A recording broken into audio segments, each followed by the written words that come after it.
Si nosotros hablamos de síndrome de Down, estamos hablando de 1 cada 10.000. Si hablamos de acondroplasia, una persona nacida cada 25.000. Y cuando hablamos de autismo, hablamos 2 de cada 100. No hay personas iguales en autismo. Los intereses comunes son diferentes, interpretan la vida de forma diferente y por tanto expresan la vida de forma diferente. Nos decía Jim Sinclair en el año 91, para mí ser autista es como ser un extraterrestre que cae a la Tierra sin manual de instrucciones. O sea, el nivel de estrés que tiene la persona autista hacen que, por ejemplo, su proyección de vida sea de 10 a 20 años menor, no por el autismo, sino por enfermedades ligadas a sostener estrés constante. No hay ningún escáner, ni un examen, ni una muestra de sangre que diga si eres autista. Todavía no, entonces es de la observación.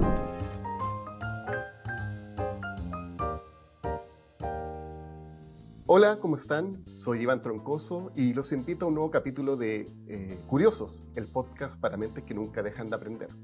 Este espacio está diseñado para quienes buscan expandir sus conocimientos, desafiar sus perspectivas y fomentar el aprendizaje continuo, con expertos que nos hablan de temas muy interesantes y que nos compartirán sus ideas y experiencias. Hoy hablaremos sobre el trastorno del espectro autista, TEA. Hablaremos sobre cómo se manifiesta en distintos contextos y, lo más importante, qué estrategias pueden ayudar a generar entornos educativos y familiares que acompañen mejor a niños, niñas y jóvenes que forman parte del espectro. Pero antes de comenzar, te invitamos a que nos sigas y actives las notificaciones para que no te pierdas de ningún episodio y seguir aprendiendo junto a nosotros. Comencemos. Hoy nos acompaña María José Pérez Donoso, educadora, psicopedagoga y coach con más de 20 años de experiencia en el mundo educativo, tanto en aula como en la formación de docentes y equipos directivos a lo largo de todo Chile. Ella se ha desempeñado como académica de pregrado y es creadora de contenidos de formación continua en la Pontificia Universidad Católica de Chile. Aquí es profesora del curso de Evaluación y Pensamiento Social, supervisora de práctica profesional y participa activamente en el desarrollo de contenidos para cursos y diplomados. Además, es docente del Diplomado en Trastorno del Espectro Autista y otros diplomados que imparte el Campus Villarrica de Educación Continua. A lo largo de su carrera ha acumulado una amplia experiencia en distintos contextos educativos, incluyendo su rol como profesional en la División de Políticas Educativas de la Subsecretaría de Educación Parvularia. María José ha dedicado su trabajo a formar comunidades educativas desde una pedagogía inclusiva, colaborativa y centrada en el vínculo. Es un enorme placer tenerte hoy, María José. ¿Cómo estás? Hola, Iván. Bien, muchas gracias por la invitación. Feliz acá en un día con lluvia en Pucón, que es donde yo estoy. Sí. Perfecto. María José, para comenzar esta entrevista, ¿cómo podríamos definir el trastorno del espectro autista hoy, considerando los avances en comprensión e investigación? Bueno, es un tema polémico partir con esa pregunta, pero está muy bien. Como hablar desde una verdad cuando hablamos de autismo es complejo, porque el término y la historia del autismo ha ido cambiando desde las primeras publicaciones de Leo Kanner y Hans Asperger por ahí por el 43-44, luego el Manual Diagnóstico Psiquiátrico DSM-5, partió en la línea más asociándolo a la esquizofrenia infantil hasta hoy día que está el trastorno del espectro autista. Entonces ha habido una amplia trayectoria que probablemente siga cambiando a lo largo del tiempo. Personalmente no hablo de TEA ni de SEA, hablo de autismo, me parece más claro el término. Uno, porque la ciudadanía autista viene hace hartos años investigando y levantando su voz, y desde ahí ellos piden que el término de trastorno no se utilice, y si bien es legal hoy día y está muy presente y está legalmente bien dicho, hay un universo importante que son las personas autistas que prefieren que se llame autismo. ¿Qué es el autismo entonces? Desde ahí la pregunta, Iván, es una condición del desarrollo asociada a un neurotipo atípico. Es decir, que no siga las mismas trayectorias de la mayoría o de lo estándar. Y por eso hablamos de un neurotipo atípico, ¿cierto? Diferente, diverso, que va de la línea de una de las neurodivergencias, una de estas trayectorias diferentes. Claro. Y lo que podemos decir del autismo hoy, que es una condición de vida que es común, porque afecta al 2% de la población. Hace poquito salió un estudio en Estados Unidos que habla desde el 3% de la población, pero en general las cifras mundiales que se manejan son el 2% de la población mundial, es decir, 1 de cada 51 personas o niños nacidos, ¿cierto? Por tanto es común, porque si nosotros hablamos de síndrome de Down, estamos hablando de 1 cada 10.000, si hablamos de acondroplasia, hablamos de una persona nacida cada 25.000, y cuando hablamos de autismo hablamos 2 de cada 100. Por tanto, es común y también tiene un componente hereditario. Importante saber que sobre el origen del autismo, hoy día, aún con toda la investigación en curso, tanto internacional en su mayoría, y estamos partiendo también con investigación nacional dentro de eso, desde la Universidad Católica, hay un 80% que no se ha podido desglosar del origen del autismo, porque está mezclada con muchos otros elementos. Entonces todavía hay mucho que aprender, hay mucha investigación en curso, hay mucho que investigar, pero lo que sí sabemos es que es una condición de vida, no es una enfermedad. Desde ahí se cuestiona también el trastorno, porque es una condición de vida que afecta y que está presente en la persona. Al menos se empieza a pesquisar desde los primeros 10 meses de vida, las primeras señales, ¿cierto? Hoy día se diagnostica en Chile a los 2 años, desde los 2 años de vida, y está presente a lo largo de todo el desarrollo de una persona. Eso, no sé si queda claro. Claro, sí, y lo que te quería comentar entonces es, no podemos hablar solamente de un autismo, sino que hablar de un panorama general en esta materia. ¿Cómo tú lo visualizas este escenario? ¿Cómo lo puedes como tipificar? Claro, es un espectro. Primero que si nosotros sacamos la T del trastorno, o es una opción, porque está bien decir TEA, lo quiero repetir, es lo legal, está en la ley, está también desde la investigación, desde el DSM-5 que está en vigente en Chile actualmente, así que está bien. Yo no lo uso, ¿ya? Y como que desde ahí hablo del espectro autista y del autismo y desde la ciudadanía autista. Es un espectro porque cuando nosotros pensamos, por ejemplo, en el autismo, tenemos que imaginar una paleta de colores. O sea, en una paleta de colores hay muchos amarillos, hay amarillos más hacia café, hacia verde, hacia blanco, hacia rojo, hacia naranja. Entonces, cuando hablamos de autismo, hablamos de que si bien hay ciertos elementos como comunes, como por ejemplo, vamos a saber que las personas autistas tienen desafíos en la interacción social neurotípica, siempre tienen desafíos, desde las personas autistas con altas capacidades hasta las personas autistas con desafíos cognitivos. Ya no hablamos de discapacidad intelectual, hablamos de desafíos cognitivos, vamos transformando el lenguaje, ¿cierto? Siempre van a estar todas las personas con un desafío en la interacción social. Vamos a ver que las personas autistas, por diferentes que sean, van a tener intereses profundos, van a tener stimming, que son estos como movimientos repetitivos involuntarios que lo ayudan a autorregularse y que a veces son un poco fuertes de ver, como tronar los dedos, aletear o a veces, por ejemplo, incluso golpearse en la cabeza, pero que son importantes porque son, 1, involuntarios y 2, siempre son movimientos autorregulatorios que están expresando algo. Eso es como más o menos general, como que lo podemos ver en diferentes personas autistas. También un lenguaje literal, la literalidad del lenguaje, es algo que vamos a ver en todas las personas autistas, y también vamos a ver que con muchas diferencias va a haber un perfil sensorial atípico, es decir, la forma en que yo interpreto la realidad a través de la información que me entrega mis sentidos va a ser diferente, pudiendo tener respuesta hipersensible y por tanto ser evitativo porque siento demasiado, o hiposensible y ser buscador porque siento menos, escucho menos. Entonces voy a tener un perfil sensorial atípico, voy a tener un lenguaje literal, voy a tener intereses profundos y voy a tener desafíos en la interacción social. Eso es lo común y por tanto voy a necesitar ambientes predecibles. Eso es como lo que podemos hablar, lo común o lo nuclear.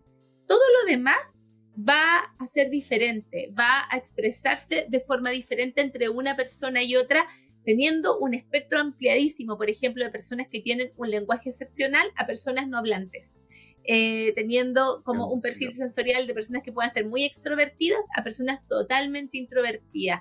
Entonces, como desde ahí hablamos del espectro, porque no hay personas iguales en autismo, ¿no? Los intereses comunes son diferentes y además interpretan la vida de forma diferente y por tanto expresan la vida de forma diferente. Desde ahí lo más cercano en este espectro que es muy amplio es lo que nos decía Jim Sinclair en el año 91, que era una persona autista y divulgador autista que decía, para mí ser autista es como ser un extraterrestre que cae a la Tierra sin manual de instrucciones, porque no tengo las instrucciones para poder develar todo el lenguaje oculto, todo el currículum oculto que existe en el lenguaje neurotípico, en la vida neurotípica. Entonces, me cuesta interpretar eso porque tengo otro neurotipo. Te entiendo, perfecto. Y basado en tu experiencia, ¿cuáles son los errores más comunes que tú ves cuando se aborda el TEA desde la educación tradicional?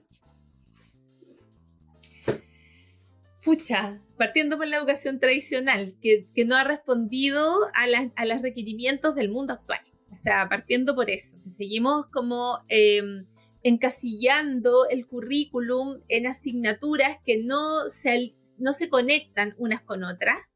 Ya desde ahí es súper complejo para una persona autista, porque una persona autista al tener intereses profundos entra en túneles sensoriales de concentración mucho más intensos que las personas neurotípicas. Entonces de repente como decirle a una persona autista, oiga, ¿sabe qué? Cierra la carpeta roja porque ahora vamos a estar en historia y ya terminamos matemática, puede ser muy compleja esa proceso de transición. Y cuando ese complejo de transición se dan en jornadas de 8 de la mañana a 4 de la tarde, donde pueden tener hasta 7 asignaturas al día, puede ser muy complejo para una persona autista que no es que le cuesten, sino que se toma necesariamente, cognitivamente, debe tomarse más tiempo para las transiciones, porque debo salir de estos túneles sensoriales que son mucho más intensos hacia otras situaciones. Entonces, desde ahí puede ser muy complejo, por ejemplo, responder a 7 asignaturas. Así, eso es como temas estructurales. Luego, las personas autistas necesitan también... María José, Dale. sí, te quería interrumpir. Y ahí los profesionales, ¿tú sientes que lo están capacitando de una manera óptima para poder enfrentar este tipo de escenarios con este tipo de alumnos? Yo siento que falta mucho en capacitación. De hecho, yo como educadora de párvulo, psicopedagoga, me he especializado en esta temática y siento que aún falta mucho a las mallas curriculares de todas las escuelas de pedagogía de Chile. O sea, como que... Sí. ¿Pero sientes que es porque una falta de interés o es todavía por un desconocimiento? No, yo creo que... el foco todavía no se ha puesto tan fuerte ahí. O sea, falta de interés no, porque de todas las escuelas se pide a gritos. De hecho, nosotros el sábado 26 vamos a titular a 157 estudiantes de nuestro primer año del diplomado de autismo del campus Villarrica. Entonces, falta de interés no, la gente pide a gritos. Hemos ya capacitado en nuestro curso más de 2.000 personas de Chile, de todas partes de Chile, CEFAM, da en completo. Entonces, como que yo creo que falta de interés de los profesionales de ejercicio para nada, porque tienen urgencias. Pero sí creo que debemos mirar las mallas de pregrado, porque generalmente es un ramo, con suerte, en donde se toca el autismo como una unidad, un ramo, cuando hoy día debemos trabajar las neurodivergencias y la valoración de las neurodivergencias, de la neurodiversidad, como habla Thomas Armstrong, en el día a día de la sala, porque tenemos aulas en donde no tenemos alumnos tipo, ya el perfil del alumno fue algo que quedó como muy atrás cuando hablábamos y, usted, me acuerdo que a mí la profesora de la universidad, yo estudié en la Católica, también me decía, usted viene a este colegio porque le veo la letra y ya sé dónde viene. Ese concepto ya no existe hoy día, porque la diversidad que existe en las aulas es muy amplia. Entonces, hoy día tenemos estudiantes con TDAH, tenemos estudiantes autistas, tenemos estudiantes con rasgos ansiosos, que muchas veces pasan a trastornos ansiosos. Tenemos estudiantes que han vivido bullying y que por tanto incluso pueden tener un estrés postraumático crónico. Tenemos estudiantes con perfiles sensoriales atípicos. Entonces tenemos una diversidad dentro del aula que ya no podemos hablar de un perfil de alumno. Desde ahí creo que es importante que esto se tome en consideración al pensar las mallas de pedagogía, de todas las pedagogías. Incluso nosotros tratamos, por ejemplo, tenemos un curso de educación superior, también de las mallas no solo de las mallas de pregrado, sino que también de los profesores de educación superior. Porque hay una necesidad tremenda de considerar esto, porque ya no hay salas típicas, ya no hay salas que no sean muy diversas. Sí, cambió el paradigma y en ese sentido, tú me dices, me mencionaste uno de los errores típicos que ocurren en la educación tradicional, que es el tema de estos tiempos que te necesita el alumno para poder procesar una tarea a otra. Claro. ¿Cuáles serían, hay más problemáticas que tú detectas? ¿Me lo podrías detallar brevemente? Ya, las personas autistas necesitan algo muy importante, que son los ambientes predecibles. Porque cuando algo cambia, pueden generarles tal nivel de ansiedad que en algunos casos puede terminar en desregulaciones, pero siempre va a generar el cambio un nivel de ansiedad, porque al tener un perfil sensorial atípico, puedo sentirme permanentemente amenazado por las cosas que no controlo, que no manejo del ambiente. Entonces, súper importante, por ejemplo, mi horario de llegada, la persona que me recibe, el tener como una rutina de inicio, tener rutinas dentro de las asignaturas, que tenga claro dónde ocurre cada clase, el patio, en qué lugares hay, lo que puedo hacer, lo que no puedo hacer, en qué momento voy al baño, cuándo no. Ese ambiente predecible me genera tranquilidad. Cuando yo estoy tranquilo, puedo bajar mi nivel de estrés, mi ansiedad, que es muy elevada. O sea, hablamos de que más de un 80% de las personas autistas, desde los chiquititos, menores de 3 años, tienen rasgos ansiosos. Pero estos rasgos ansiosos, a la edad escolar, en la etapa escolar, ya se han transformado en trastorno ansioso en más de un 50% de las personas autistas, lo cual termina muchas veces en lo que yo te decía, estrés postraumático crónico. O sea, el nivel de estrés que tienen las personas autistas hacen que, por ejemplo, su proyección de vida sea de 10 a 20 años menor, no por el autismo, sino por enfermedades ligadas a sostener estrés constante. Para eso, para poder apoyarlo en eso, el ambiente predecible es vital. Entonces, los colegios tienen que entender, los profesores tienen que entender la vital importancia de los ambientes predecibles, y que cuando hay un cambio en la rutina, que pasa mucho en los colegios porque pasan millones de cosas, porque se enferma un profesor, se atrasa un porque nada es tan rígido en la vida, en realidad. Claro, pero es importante para las personas autistas eso, lo predecible, es vital, ni siquiera es importante, es vital. Entonces, cuando algo cambia, es súper importante anticipar. Si puedo anticipar una semana, un día, pero al menos unos minutos, una hora, anticipar para poder permitirles prepararse para ese cambio. Entonces, cuando no consideramos esos elementos, y hace poquito hubo un temazo de un estudiante, ¿cierto?, que le golpeó con un palo de escoba a una profesora que terminó hospitalizada, y un tema muy complejo de violencia y todo, yo decía, ese estudiante entró a un colegio nuevo, era autista, es autista. Esa persona autista entró a un colegio nuevo. ¿Cuánto se sabía en ese colegio de autismo? ¿Cuánto se le anticipó? ¿Cuánta sensibilidad hubo en poder comprenderlo a él? poder documentar cuáles son sus necesidades, y desde ahí, para poder gestionar el ambiente, realizar los ajustes razonables y poder anticipar la cantidad de cosas que implica entrar a un colegio nuevo. Entonces, ¿cuán amenazado habrá estado ese chico? Yo me pregunto todo el rato con todos los estudiantes, cuando voy a la escuela a mirar, a supervisar, a asesorar escuelas, digo, ¿cuán amenazantes pueden estar estos chicos en este espacio? Y cuando el espacio es muy amenazante, no puedo desplegar mis talentos, no puedo aprender, porque no puedo estar. Entonces yo siempre le digo a los profesores, para que tu estudiante autista pueda aprender y pueda mostrar cuánto aportar a la sociedad, primero tiene que estar. Y para poder estar, tengo que tener un ambiente primero predecible y primero seguro para él. Ahí, cuando no se sienta amenazado, puede mostrarnos quién es. Perfecto. Y María José, tú nos estás hablando que las condiciones predecibles son el ideal para que un niño o niña con TEA se sienta realmente acogido. Pero ¿qué otras condiciones se necesitan adicionales desde tu visión, desde tu experiencia? ¿Qué más se puede agregar a este punto? Bueno, comunidades educativas sensibilizadas y preparadas. Es súper complejo hablar de autismo cuando no se comprende, porque la gente siempre quiere el tips y la receta. ¿Qué puedo hacer para? Dime los tips para. Ya, eso se pide mucho, porque en verdad cuando yo estoy estresado y necesito apoyo, quiero saber qué hacer. Pero es súper complejo saber qué hacer cuando hablamos de un espectro en donde lo que me resultó con un niño no me va a resultar con el otro. Entonces, cuando yo hablo de este variado espectro, tengo que conocer y comprender el autismo. Tengo que comprender, por ejemplo, la literalidad del pensamiento. Tengo que comprender lo que son los intereses profundos y cómo operan.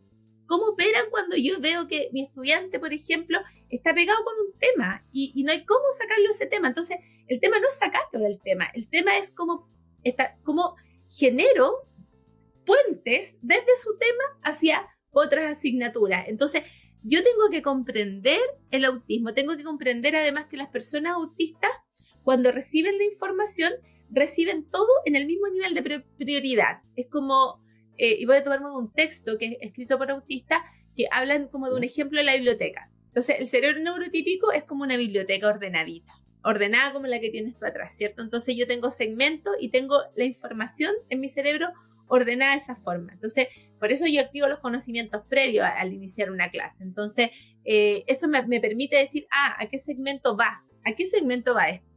Entonces, yo tengo mi segmento de psicología, de pedagogía, de poesía. Entra un libro nuevo y dice, voy a tomar este libro, de pedagogía, voy al segmento de pedagogía, lo ordeno.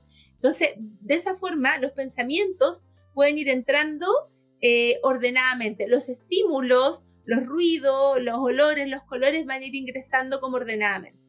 Ya, cuando nosotros, y esto lo hace un grupo de personas autistas que hace una publicación para acompañar frente al diagnóstico recibido de adulto. Entonces dice, ya, no hay segmentos en la biblioteca autista, como que estuvieran todos los libros abiertos, sin poder ordenar, y sí hay como una memoria visual y una memoria fotográfica que puede entrar la información, pero sin priorizarla. Entonces entra toda la información con el mismo nivel de prioridad. El ruido externo, lo que me están diciendo las personas, lo que me está pidiendo mi mamá, lo que estoy viendo en la pantalla, lo que me está haciendo sentir mi perrito, la luz que viene, qué sé yo. Entonces, todo viene con el mismo nivel de intensidad. ¿Cómo lo priorizo? Es el gran tema para las personas autistas. O sea, ¿cómo lo organizo? ¿Cómo ellos pueden definir, claro, cuál es más importante y cuál tiene una prioridad secundaria? Entonces de repente la profesora me dice, pero responde a la pregunta, y viene una luz y los compañeros siento que están hablando de mí y además hay un ruido y yo, el responde a la pregunta, no sé cómo priorizarlo. Entonces por eso es muy importante que los profesores entiendan el autismo, porque y las personas que trabajan con personas autistas también, porque muchas veces se dan malos entendidos reales, como por ejemplo,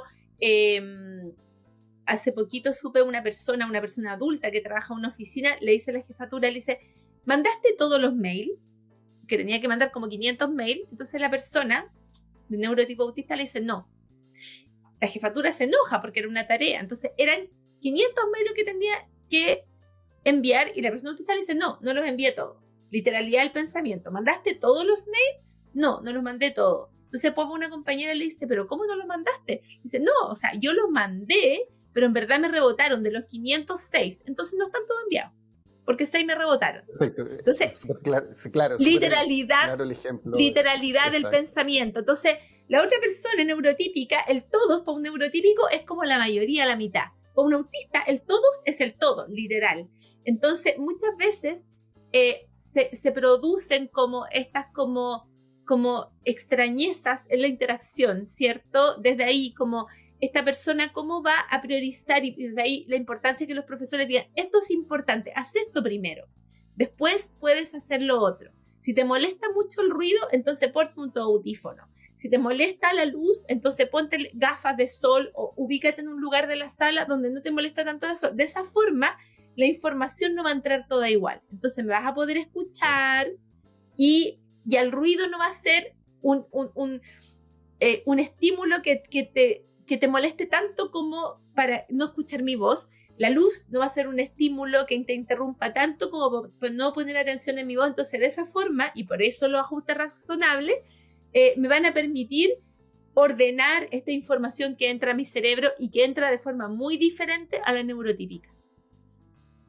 Oye, María José, y aparte de este marco como bien establecido, bien regulado, ¿Qué otros consejos le podría dar a los profesores o asistentes que están trabajando día a día con los alumnos que tienen TEA? Que estudien, que aprendan y que entiendan como este tema como de la condición, porque cuando yo entiendo que es una condición de vida, dejo de esperar que tú te mejores de esto, se te quite esto, te tomes un fármaco para esto, porque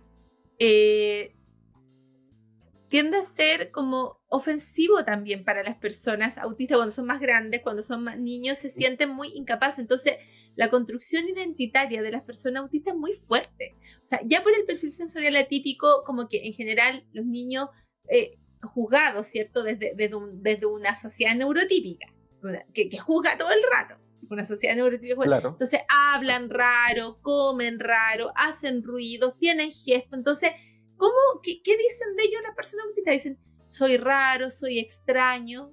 Muchas veces le dicen sucio, asqueroso, porque muchas veces el perfil sensorial típico hacen que, por ejemplo, no sientan cuando tienen salsa o que si yo les cae un poco yogur. Entonces, los niños pequeños, en eso empieza el bullying, que es muy chiquitito, que muchas veces no empieza con una intención, pero que es muy como carne de cañón el niño autista o la niña autista para el bullying, porque en el fondo voy a tener comportamientos que no van a ser neurotípicos. Entonces, o voy a súper estresarme tratando de camuflarlos para que no se noten, o simplemente no voy a poder camuflarlo y el resto se va a reír de mí o me va a encontrar. Entonces, la construcción identitaria desde ahí es muy compleja. Entonces, la ideación suicida en los adolescentes autistas es 9 veces mayor que el mundo neurotípico. Cuando ya sabemos que el mundo neurotípico adolescente tiene una ideación suicida alta hoy día. Entonces, si pensamos 9 veces mayor, entonces decimos, ¿qué adolescente autista, qué universo adolescente autista no ha pensado alguna vez en el suicidio? Es poca la tasa. Porque es ruda la vida desde ahí. Entonces, y respondiendo a tu pregunta, sensibilizarse. Y sensibilizarse desde el conocimiento y desde el estudio para una comprensión seria. Y para poder sensibilizar a toda la comunidad, no solo los profes, porque no basta, a los profes, a los estudiantes, a los padres, a los auxiliares, a los técnicos, a los sostenedores, a los directivos, porque todos tienen que entenderlo para poder realmente generar espacios inclusivos y además para que todos puedan corregular, porque hoy día nos quejamos mucho y nos asustamos mucho con las desregulaciones o las explosiones autistas, pero esas se pueden evitar en un 80% cuando yo las paro en el minuto del gatillante, cuando yo descubro eso que te gatilla incomodidad y puedo regular, intervenir ahí, ya no hay ninguna desregulación. María José, y te quería preguntar en el tema familiar, ¿cómo afecta el diagnóstico del TEA a una familia y cómo es el acompañamiento que debe tener el grupo familiar con el niño o la niña? Súper, eso es un temazo, es difícil, y ahí hay muchos temas con la escuela. La escuela tiene muchos problemas muchas veces con los papás que demandan, va a la superintendencia, porque qué sé yo. Y ahí yo siempre les digo, hay que trabajar el vínculo genuino y entender que esto tiene un proceso de duelo también, porque cuando se recibe un diagnóstico, cualquier tipo de diagnóstico, y pucha que es importante el diagnóstico en este caso porque me permite recibir como los ajustes razonables y poder pedirlos y exigirlos también. Entonces, buenos diagnósticos, y eso, ahí yo me quiero detener un segundo. Hay un tema súper delicado en Chile, yo siempre trato de ponerlo, pero tenemos un sobrediagnóstico brutal. Las cifras del Mineduc hablan de que entre el 2018 y el 2023 el diagnóstico de autismo subió en Chile en 1000%, más de 1000%. Si nosotros vemos que las tasas más o menos mundiales van en un 2%, hace 20 años era un 1%, hoy día van en un 2%, y que ya digamos en Estados Unidos y tal vez en otros países van a un 3%, eso nunca llega a un 1000%. Entonces ahí hablamos como de que hay muchas personas que no estaban diagnosticadas en eso, y está bien que aparezcan porque no habían buenos diagnósticos, pero también hay sobrediagnóstico. Y también se da una práctica en los colegios que muchas veces, que no es una práctica ilegal, pero que no es para nada una práctica de un buen diagnóstico, que esto de que van equipos de profesionales a un colegio y salen con 10, 12 diagnósticos en un día, que son diagnósticos legales, digamos, dados por un profesional. Entonces, y eso sea una asignación y todo, eso es muy delicado, porque a esos papás les llega un papel, y me ha tocado a mí recibir, yo hago coaching parental, me ha tocado recibir papás que me han dicho, yo nunca supe de esto, me llegó un papel que mi hijo, en el colegio, qué sé yo. Eso es súper delicado, porque cuando diagnosticamos una condición de vida... ¿Qué consejo le podría dar a los papás que están empezando en este camino de tener un hijo que tiene TEA, diagnosticado con TEA? Primero, buscar un buen diagnóstico. Buscar un centro multidisciplinario donde puedan darse un diagnóstico que nunca sea una sesión. Que siempre ojalá sea multidisciplinario, donde participe un terapeuta ocupacional sí o sí, un neurólogo, psiquiatra, que son los profesionales que legalmente en Chile pueden dar este diagnóstico. O sea, por tanto, podría ser o un neurólogo o un psiquiatra, terapeuta ocupacional sí o sí, fonoaudiólogo sí o sí, y desde ahí pueden haber otros profesionales, psicólogos, psicopedagogos, qué sé yo, kinesiólogos, qué sé yo, pero que sea multidisciplinario. El autismo tiene un diagnóstico clínico, es decir, de observación. No hay ningún escáner, ni un examen, ni una muestra de sangre que diga si eres autista. Todavía no, entonces es de la observación. Por tanto, el resguardar un buen diagnóstico es vital, es crucial, un buen diagnóstico multidisciplinario, porque cuando tenemos sobrediagnóstico, hay malos diagnósticos, ¿se entiende? Entonces cuando hay, por ejemplo, hoy día muchas veces un niño le gusta mucho algo, autista, habla raro, autista, le molesta una etiqueta, autista, y estamos casillando todo en esto del autismo. Y si hay equipos profesionales que no tienen tiempo para observar o qué sé yo, no conocen tanto el tema, pueden dar el diagnóstico. Como es clínico, como que es diferente que yo diga, mira, tiene, no sé, hepatitis, porque yo hepatitis tengo una gama de exámenes que van a decir tiene hepatitis, no sé, o tiene, no sé, cualquier, este mismo que teníamos, coronavirus, ¿cachai? Yo sé que tienes. O sé que no tienes, pero el autismo es clínico. Entonces, pudiera yo decir, eres autista y no que no fuera autista. Entonces, tengo que estar muy seguro de eso. ¿Y ahí qué consejo le puedes dar a los papás que están comenzando a tratar a un hijo que tiene TEA? Bueno, a los papás que tienen sospecha o que en el colegio o en el jardín infantil o en la sala cuna le han dicho sospechamos, tenemos derivaciones. Primero, el sistema público hoy día se está implementando desde el sistema público por la ley TEA, las pesquisas en el control del niño sano. Entonces, para los papás que tengan que en el fondo vayan al CEFAM, al hospital, que digan su sospecha en los controles de niños sanos, ¿ya? Porque ahí hay todo un sistema que se está, que lleva poquito tiempo, pero que ya se está articulando. Y si en el caso de en el fondo tener la opción de una atención particular, buscar centros de diagnóstico multidisciplinario y que tengan buena experiencia, y desde ahí pedir la experiencia, pedir las certificaciones de los profesionales de la expertise en autismo. Creo que es súper importante. Y lo otro, como sobre el trabajo en familia, se me había olvidado cómo responderte bien, Iván. Es súper importante que la escuela y las comunidades educativas entiendan que al igual que cuando yo tengo un diagnóstico de cualquier tipo en mi vida, que es una condición de vida, o sea, me va a acompañar siempre, va a haber un duelo. Va a haber un duelo porque primero los papás tienen muy pocas certezas cuando los niños son chiquititos. A los 3 años, los 2 años, muchas veces van al fonoaudiólogo porque hay un retraso del desarrollo o hay un retraso del lenguaje. Entonces están todos los otros niños como hablando, preguntando, y mi hijo no. O están todos los niños haciendo algo y mi hijo no. Entonces, eso es súper fuerte para los papás. Entonces hay un quiebre y hay un duelo. Entonces, y en ese duelo, en las primeras etapas, primero el shock, y después viene la negación y la rabia, que son propias del diagnóstico. Y después viene la aceptación, que viene al principio con pena, con culpa, que puede volver y todo, pero ya una vez que yo entro en esa aceptación desde la pena y todo, ya voy digiriendo esto hasta llegar a esta aceptación con propósito, en donde los papás abren fundaciones, movilizan países. De hecho, la ley TEA se la debemos mucho a papás que se organizaron y vivieron, digamos, a la sociedad organizada. Entonces, pero tengo que saber yo leer a esa familia, porque cuando un papá está en shock o está en negación, yo no le puedo decir, sabes que es importante que tu hijo vaya y que le hagas esto, porque si no tenemos problemas, porque ese papá en negación se va a enojar con la profesora, con el colegio.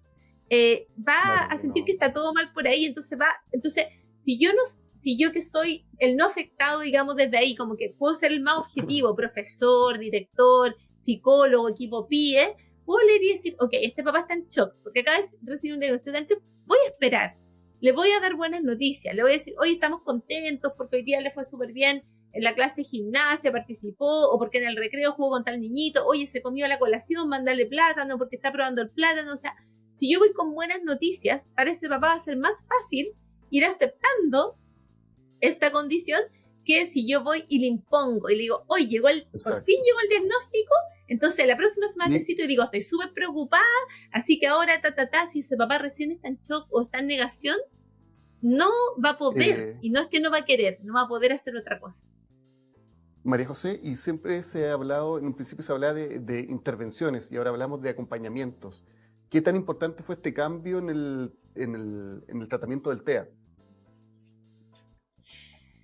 Bueno, porque al ser una condición requiere de un acompañamiento y de diferentes acompañamientos a lo largo de la vida. Entonces, claro, cuando yo hago una intervención, como que estoy como desde el origen de la palabra, estoy como interviniendo, como haciendo algo para que algo deje de suceder. Hoy día, en la línea del autismo hacia donde va, ya no se quiere camuflar el autismo. Había mucha historia de terapia que había resultado como terapia como desde la línea cognitivo-conductista que buscaban que a los niños no se les notara el autismo.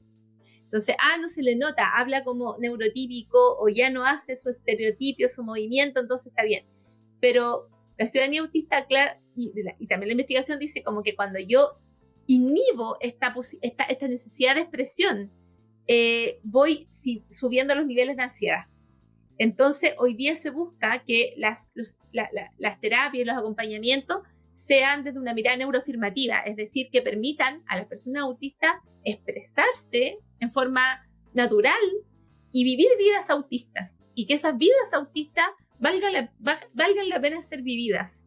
Entonces ya no voy a buscar que se camufle el síntoma, que se camufle el estímulo, la estereotipia, que no se note, que no se vea, que no hable raro, sino que aceptar el autismo como una condición de vida, como un neurotipo, igual como muchos otros neurotipos, y por tanto darle lugar a las expresiones de la vida autista, tal como sean, Perfecto. y en la diversidad que tengan.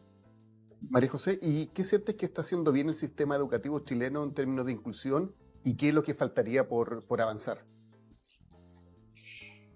Bueno, lo bien es como, a ver, nosotros tenemos una normativa inclusiva súper linda, como desde lo escrito en la normativa.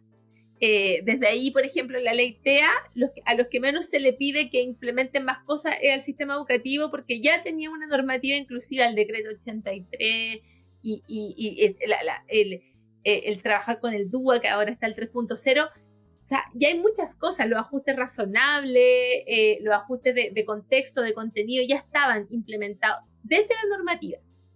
Pero la normativa no es tan conocida. Entonces, si pensamos en algo bueno que tenga el sistema educativo, tiene una buena normativa inclusiva. Ya tiene una normativa que es respetuosa, que pone al centro el estudiante y que pone al centro educativo como garante de derechos, que le da un montón de orientaciones para que pueda implementar como una estrategia el diseño universal de aprendizaje, que pueda implementar los ajustes. O sea, como que en el papel de la normativa está muy bien escrito en Chile. Tenemos poco que envidiarle a otros países más desarrollados, pero la brecha entre lo que sale en el papel y lo que se implementa en el aula es grande. Y muchas veces la brecha no tiene que ver con voluntades, porque créeme que yo sé que todos los profesores tienen mucha voluntad de aprender y implementar y de ayudar, pero muchas veces no tienen las competencias, la formación. Entonces yo creo que desde ahí,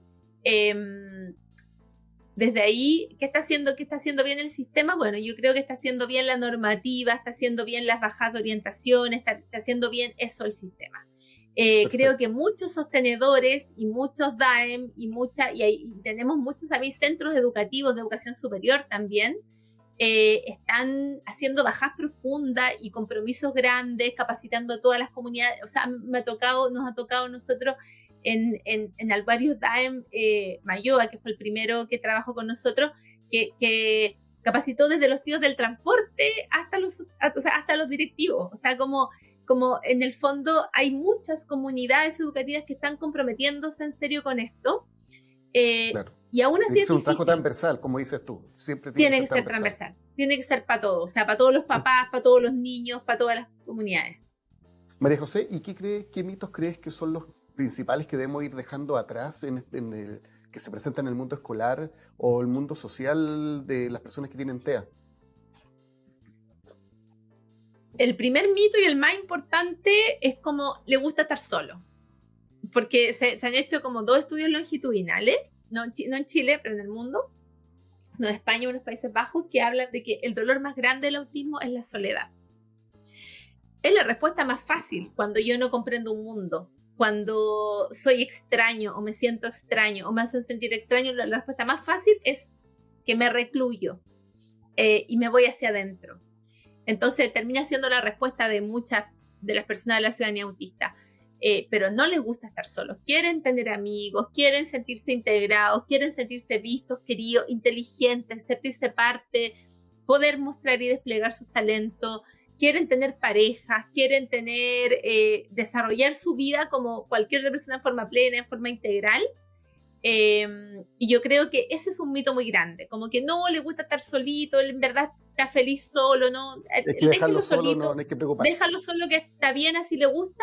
Como que no, los estudios dicen que el dolor más grande del autismo es la soledad, y que cuando yo veo a una persona parcialmente excluida o totalmente excluida, es como tienen que encenderse las alertas, peligro, porque a mayor soledad, imagínate tú, si ya, mira, hay algo súper potente. Yo hago hartas charlas para papá y siempre les pregunto a los papás, cuando hay papás de niño autista, digo, ¿qué le pregunta un papá de un niño autista cuando su hijo sale del colegio? Le pregunta cómo te fue en la prueba, o te comiste la colación, o cómo lo pasaste. No. Le pregunta con quién hablaste hoy día. ¿Hablaste con alguien o jugaste con alguien? Y cuando el niño te dice no, y al otro día te dice no, y a la semana te dice no, y a las 2 semanas sigue diciéndote no. Estoy hablando de muchos casos reales, no estoy hablando como de libros, estoy hablando de muchos casos reales. De teoría. ¿Qué le pasa a la mamá, al papá, cuando dice, ¿cómo puede ser que en 2 semanas nadie haya hablado con mi hijo, nadie haya jugado con mi hijo? ¿Cómo un sistema escolar no se está dando cuenta de ese nivel de exclusión de un niño? Y no se da cuenta. No por malas personas, sino porque normaliza esa soledad, ese mito. Entonces tú me preguntas a dónde poner como todo, a dónde poner toda la energía. Es como a que las personas autistas no estén solos, a observarlo. Yo ves que voy a observar un colegio, miro los patios. Y siempre digo a los profes, cuando hago los diplomados, los cursos, digo, todavía no encuentro un patio donde no vea un par de niños deambular solos, y que en los 20 minutos, 15 minutos, a la media hora que duró ese tiempo, nadie se les haya acercado a hablar. Ni un adulto, ni un par, ni un compañero. Normalizamos la exclusión. Normalizamos la exclusión en Chile frente a las personas autistas. O sea, no solo es un mito, sino que además normalizamos esa exclusión.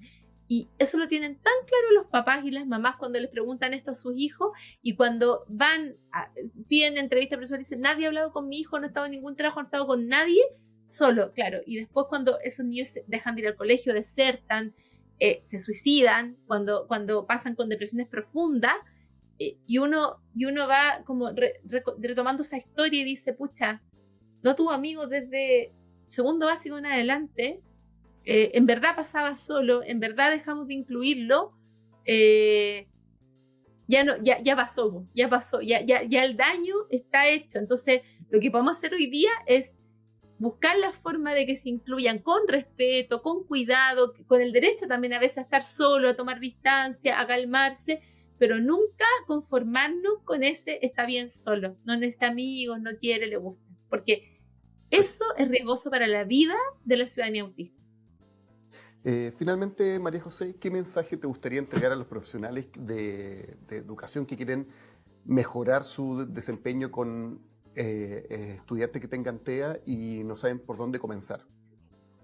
Primero, no se cansen de tener ganas de aprender. O sea, eso es lo primero que tienen que hacer. En la medida que ustedes estén capacitados y que comprendan, van a poder no van a necesitar libros de tips ni recetas, van a poder igual entender. Cuando yo entiendo, voy a saber y voy a probar qué estrategia me sirve contigo y voy a entender que no me va a servir la misma con el otro. Entonces, como capacitarse, leer, hay libros muy buenos. Hoy día, a mí me gusta mucho seguir a la Sara, por ejemplo, a Ernesto Reaños, que es una voz autista, doctor en lingüista peruano, que también tiene una bajada a Latinoamérica, que ha hecho hartas bajadas como de los estudios de la ciudadanía autista sobre monotropismo hacia Latinoamérica. Entonces ahí seguir sus redes, sus libros. Hay un libro que se llama ¿Qué es el autismo? De una perspectiva neuroafirmativa, que es muy bueno. También hay un montón de libros, de Daniel Silverman, que se llama El retorno a la tribu, o Volver a la tribu, no me acuerdo bien el nombre, pero que habla de puros estudios sobre la historia del autismo en el mundo. Cursos gratuitos, hay un montón de cursos gratuitos del Ministerio, CPIP, Fundación Juan. Nosotros, desde la Católica, estamos siempre haciendo como invitaciones a webinar gratuitos también, y tomar cursos ya más grandes. Nuestro curso de Villarrica, de 24 horas, súper bueno, muy profundo, 2.100 personas ya se han recibido este curso, el diplomado también. Hay que capacitarse para entender, y cuando yo entiendo, empiezo a implementar cambios con sentido. Porque si a mí me dicen como haz esto y yo no entiendo por qué ni para qué, eso no va a sostenerse en el tiempo.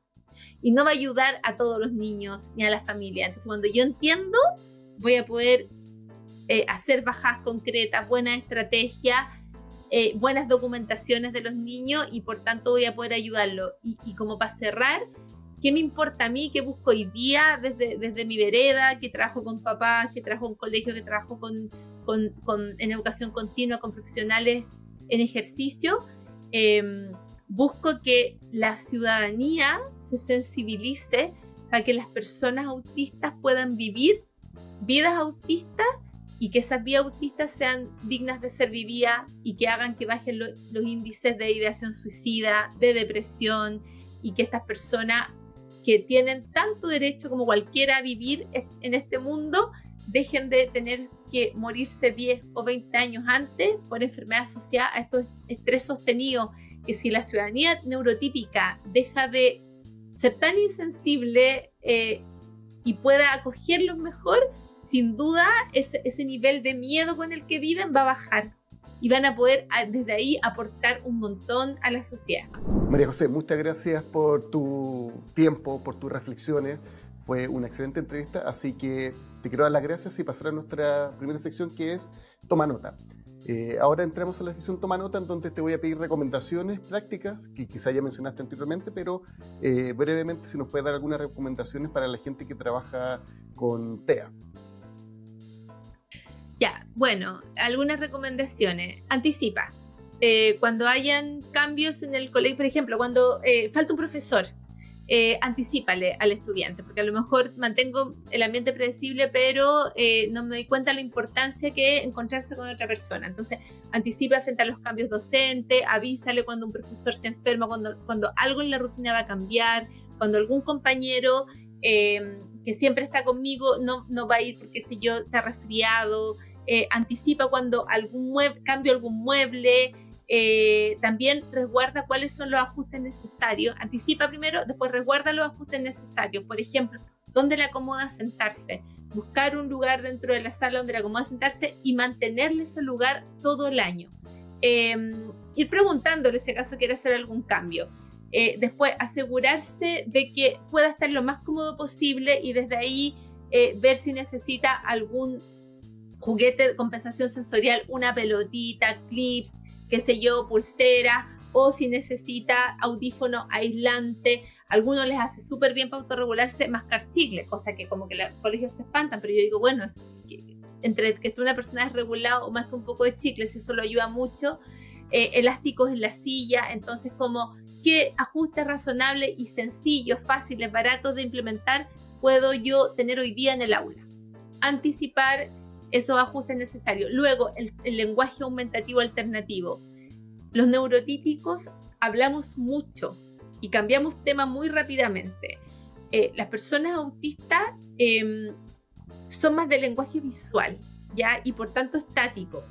Por lo tanto, el lenguaje visual, desde ahí los esquemas visuales, desde ahí los lenguajes icónicos, la accesibilidad cognitiva les hace súper bien, los ayuda un montón. Entonces, ojalá que todos los colegios tuvieran siempre láminas visuales, claves visuales. Desde ahí hay una página que es el Arasac, que es una página española abierta que tiene 1.000.000 de imágenes visuales e iconos, y eso les sirve muchísimo porque el icono es claro, no está sujeto a interpretación. Entonces como que dice no entrar y es no entrar, no es como lo neurotípico que dice no entrar pero en verdad entra a veces, en verdad entra más o menos, hasta ahora entra. No, es como que ok, no entrar, hora de comer, carpeta roja, 5 minutos. Entonces eso me da claridad y me da certeza en un mundo donde lo neurotípico está todo el rato cambiando, y cuando yo quiero decir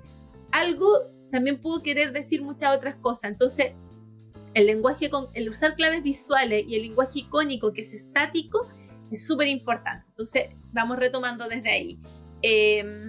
Ambientes predecibles, anticipar los cambios, lenguaje icónico y ajustes razonables de acuerdo a su perfil sensorial. María José, ahora te tengo la última pregunta, pero no es para ti, sino es para todos nuestros oyentes y personas que nos están viendo. Entonces, ¿qué pregunta le podrías dejar para ellos que puedan reflexionar sobre su rol y a construir una sociedad más inclusiva para las personas con TEA? Les dejaría pensando como en la comunidad educativa, ¿cierto? Les diría cuánto conoces, con qué profundidad conoces a tus estudiantes autistas o a tus compañeros autistas o a las personas autistas con las que trabajas. Esa sería la pregunta, pero ¿cómo querría que me la contestara? Que me diría cuáles son sus intereses profundos, cuáles son los ajustes necesarios, cuáles son los elementos claves de su perfil sensorial, cuáles son aquellas cosas que le gatillan desregulaciones o incomodidades, cuáles son aquellas cosas que lo ayudan a equilibrarse, que ayudan a sentirse cómodo y seguro. ¿Con qué personas se relaciona mejor? ¿Con qué personas les cuesta mucho relacionarse? ¿Qué personas, por ejemplo, pueden sentirse amenazadas por el tono de voz, por el timbre? O sea, esa sería la pregunta. ¿Cuántos lo conocen? Pero para responder esa pregunta no me sirve el mucho o poco, sino que desde la documentación y desde la descripción que me pudieras dar tal información para asegurarme de que esa persona está bien contigo. Perfecto. María José, y por último, si las personas quieren saber más de ti, saber de tu trabajo, ¿cómo se pueden contactar contigo? ¿Por qué canal? ¿Qué nos puedes comentar? Bueno, yo trabajo en educación continua en Campus Villarrica. Ahí tenemos los mejores planes de formación continua para autismo desde el sur de Chile, así que comunicándote a capacitaciondocente.c. Ahí está el Instagram y TikTok, que es el mismo nombre, que es de Educación Continua Campus Villarrica, y ahí me pueden ubicar. Ahí están los cursos. Tenemos un grupo de personas que trabajan en autismo que es grande, tenemos profesores excepcionales. La verdad nos preocupa muchísimo de que nuestros programas y nuestros cursos abiertos y cerrados sean de primer nivel, así lo dicen las evaluaciones también. Así que feliz, ahí me pueden contactar, Campus Villarrica, Educación Continua UC.